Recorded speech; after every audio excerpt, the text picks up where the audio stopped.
Sebelum kalian lanjut nonton video ini, jangan lupa kalian support channel ini agar semakin maju ke depannya dengan cara klik tombol subscribe dan like sebanyak-banyaknya. Share juga ke teman-teman kalian.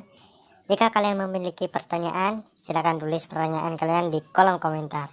Enjoy this video. Halo teman-teman, kembali lagi di channel Bagus Mahendra di sini, dan pada video kali ini kita akan tapi menceritakan sebuah kisah yang aku temukan di Facebook ya. Ceritanya lumayan seram, tapi ayo kita bacakan dengan judul Darah Bayi. Cerita ini bermula saat aku selesai melaksanakan sholat Isya. Dan kebetulan saat malam itu tidak ada kegiatan apapun yang aku kerjakan. Aku dan kedua temanku dipanggil oleh guruku untuk bantu beres-beres di rumah beliau. Dengan sigap aku pun segera menuju ke rumah guruku. Sudah sejak lama aku bantu bersih-bersih di rumah guruku. Dan hal itu kulakukan dengan rasa ikhlas tanpa mengharapkan imbalan. Kami bertiga masing-masing ada bagiannya. Untuk pekerjaan di rumah, ada yang di bagian menyapu, ada yang di bagian mencuci perabotan rumah, dan lain-lain. Jam 9 malam, pekerjaan itu selesai kami kerjakan. Aku dan kedua temanku seperti bisa sehabis beres-beres istirahat sejenak untuk sekedar melepas lelah sambil ditemani kopi. Tidak lama berselang, baru saja kami istirahat sedang asik ngobrol, tiba-tiba terdengar ada yang mengetuk pintu. "Assalamualaikum, Bah, Abah," ucapnya dari arah luar. "Waalaikumsalam, silakan Pak, masuk," ucapku padanya. Aku tanya maksud kedatangannya. Ternyata orang itu adalah tukang ojek yang biasa mangkal di perempatan sana. Tukang ojek itu berkata padaku hanya mengantarkan seorang yang ingin bertemu guruku. "Di mana orangnya, Pak?" Dia bertanya. "Ada di luar, Mas," ucap si ojek. Setelah dipanggil, seseorang itu mulai mendekat ke arah kami. Ternyata tamu itu adalah seorang wanita berusia sekitar 50 tahunan. Tukang ojek langsung pamit berlalu pergi, sementara wanita yang sekarang berada di hadapanku persilahkan masuk. Ku antar beliau untuk duduk di ruangan penerimaan tamu seperti biasanya. Sesaat aku menyapanya untuk sekedar basa-basi, lalu aku pamit padanya mau ke belakang membuatkan minum. Setibanya di dapur, kedua temanku masih asik merokok sambil ngopi. "Siapa, Mas? Kok kayak ada suara ibu-ibu?" tanya salah satu temanku yang bernama Gufron. Oke. Aku menjelaskan pada temanku bahwa di depan ada tamu dan aku harus segera membuatkan minum untuk tamu tersebut. 2 gelas teh manis selesai kubuat, lalu segera kuantar ke ruang tamu.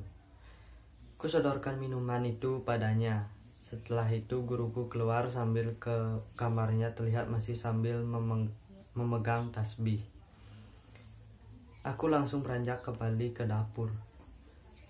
Baru ada kira-kira 15 menit aku dan temanku ngobrol di dapur. Tiba-tiba Abah memanggil kami bertiga. Kami duduk di lantai.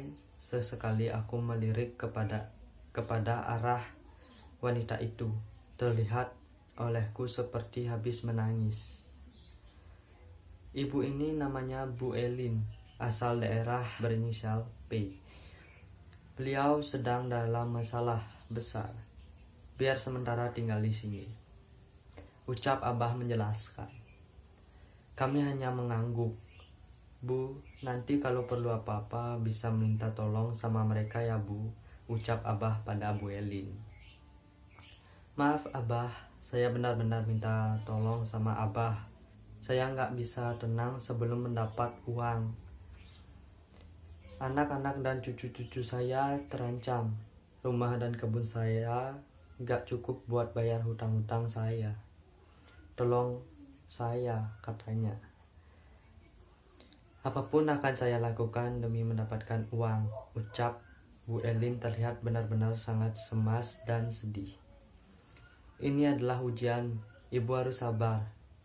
Kalau ibu nekat dan tetap akan melaksanakan atau melakukan seperti yang ibu inginkan, itu resikonya sangat besar, ucap Abah kembali menegaskan. Setelah itu, Bu Elin disuruh istirahat. Aku mengantarnya ke ruangan tamu. Lalu setelah itu, aku kembali ke ruang tamu. Setelah itu, Bu Elin disuruh istirahat. Aku mengantarnya ke kamar tamu. Lalu setelah itu, aku kembali ke ruang tamu. Di ruangan tamu, kami bertiga diceritakan tentang rencana Bu Elin oleh guruku. Kata Abah, Bu Elin datang dari daerah yang berinisial P untuk mencari pesugihan. Bu Elin punya banyak hutang dan tidak mungkin bisa melunasinya. Banyak kebun dan aset lainnya yang disita bank. Kini cuma rumah satu-satunya yang sebentar lagi akan disita oleh pihak bank. Wow, jadi Bu Elin ini kasihan banget ya. Hutang Bu Elin sampai 4,5 miliar rupiah. Oke, lumayan banyak. Walau rumah itu dijual, tidak akan cukup untuk melunasi semua hutangnya. Karena rumahnya cuma dihargai 2 miliar. Wow, mahal sekali. Bu Elin sudah bingung harus dengan cara apa agar masalah utangnya bisa lunas. Saat itu Bu Elin berniat pergi ke Pulau Jawa untuk mencari cara agar dirinya bisa mendapatkan uang dengan sangat-sangat cepat. Tapi naas dirinya kena tipu oleh orang yang akan mengantarnya pada kuncen yang bisa memberi jalan lewat pesugihan. Uang 50 juta yang dimiliki Bu Elin, padahal itu bekal dirinya saat berada di Pulau Jawa. Uangnya kini cuma tersisa beberapa lembar saja. Dan dirinya sudah bingung harus pergi kemana lagi. Tidak ada tempat yang dituju, saudara atau kenalan pun tidak ada di Pulau Jawa. Saat malam hari jam 8, Bu Elin berniat singgah di rumah makan yang berada di pinggir jalan lintas. Di rumah makan itu, Bu Elin bertemu tukang ojek, lalu meminta diantarnya pada orang pintar. Tukang ojek pun mengantarkannya kepada guruku. Mungkin tahu suka ada tamu mendatangi rumah guruku.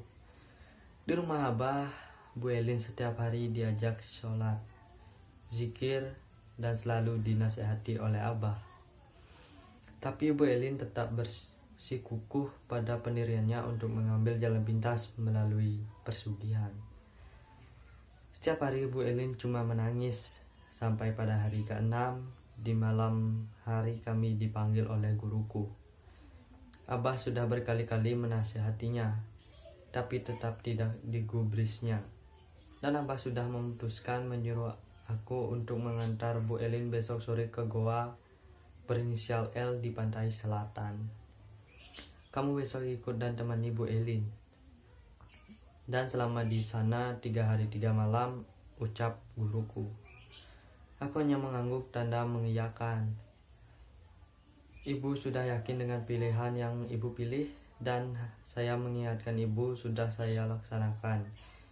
Maka apapun resiko ibu nantinya bukan urusan saya lagi.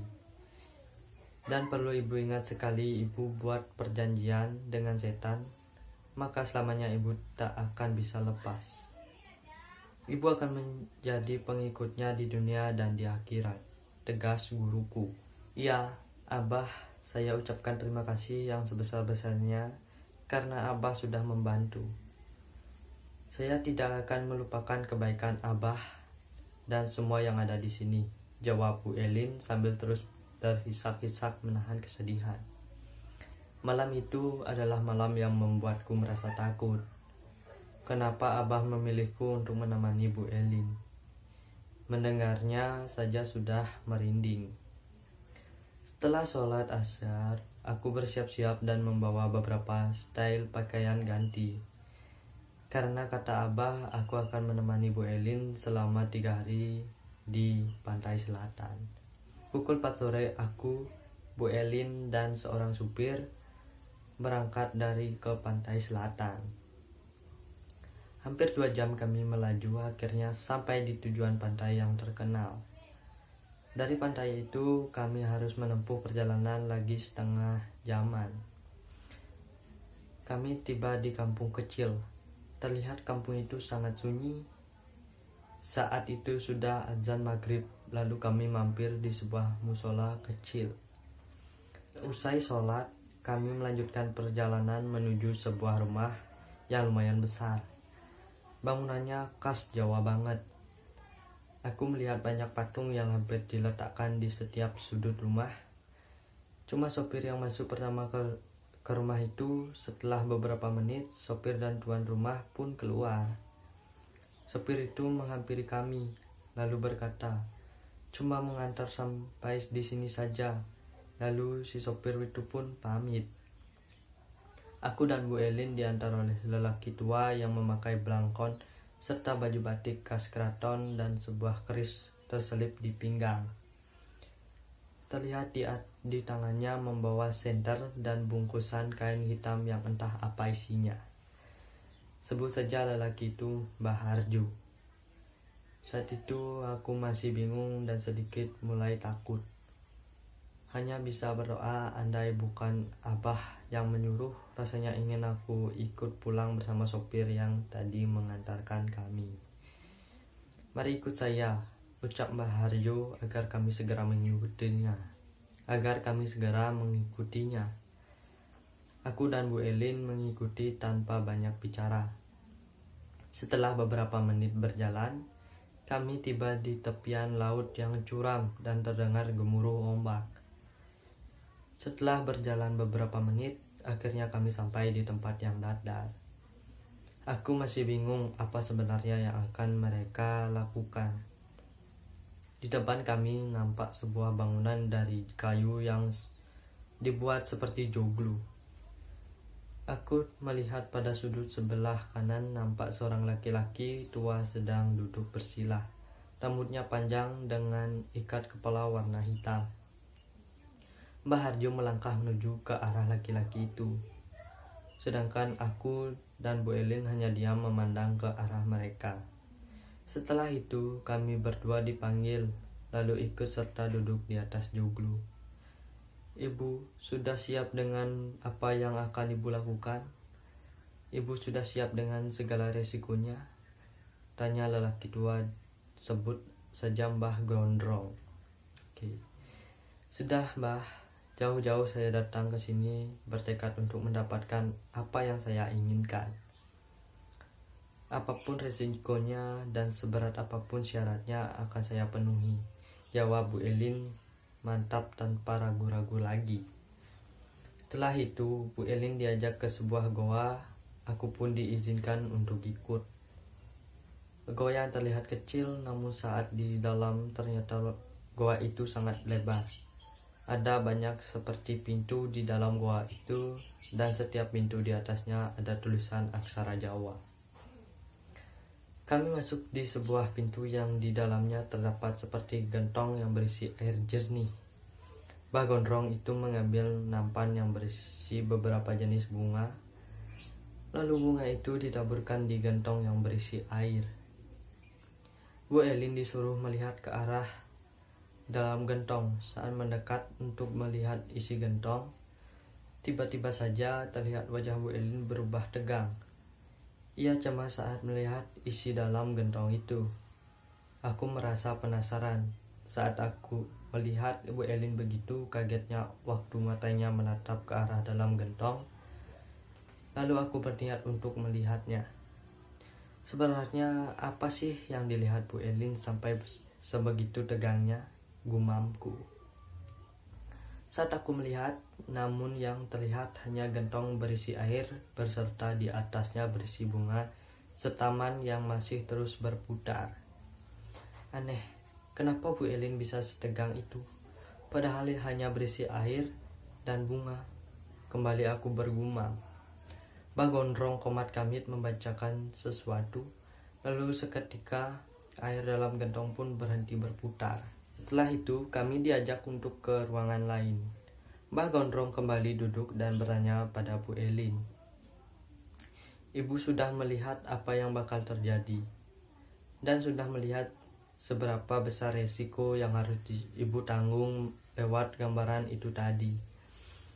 Jadi sebelum kita mulai ritual ini, saya tanya pada ibu sekali lagi. Karena jika sudah dalam tahap ini, ibu tidak bisa lagi membatalkan. Bagaimana, Bu? Ucap Mbah Gondrong memastikan. Bu Elin pun menyanggupinya, walau dia sudah tahu risiko apa yang akan menimpanya. Mbah Gondrong lalu meminta bungkusan yang dibawa oleh Mbah Harjo. Setelah dibuka bungkusan itu, ternyata isinya adalah kain dan selendang. Sekarang ibu mandi air dalam gentong tadi. Pakailah kain ini. Setelah itu ibu bertapa di dalam goa ini selama 3 hari. Jelas Mbah Gondrong. Bu Elin melakukan ritualnya sementara aku diajak oleh Mbah Harjo keluar goa lalu duduk di joglo. Mas nunggunya di sini kalau mau sholat dan tidur di sebelah situ, ucap Mbah Harjo padaku. Aku hanya mengangguk dan pasrah, tanpa tahu apa yang harus dilakukan. Oke, hanya sampai situ dulu ceritanya ya. Cerita kisah ini sih lumayan menarik banget untukku, walaupun baru hanya part satunya aja ya. Tapi lumayan lah. Oke, mungkin sekian dulu untuk video kali ini. Jangan lupa untuk subscribe channel ini, dan jangan lupa juga like sebanyak-banyaknya, dan jangan lupa juga komen di kolom komentar di bawah. See you next time. Dah.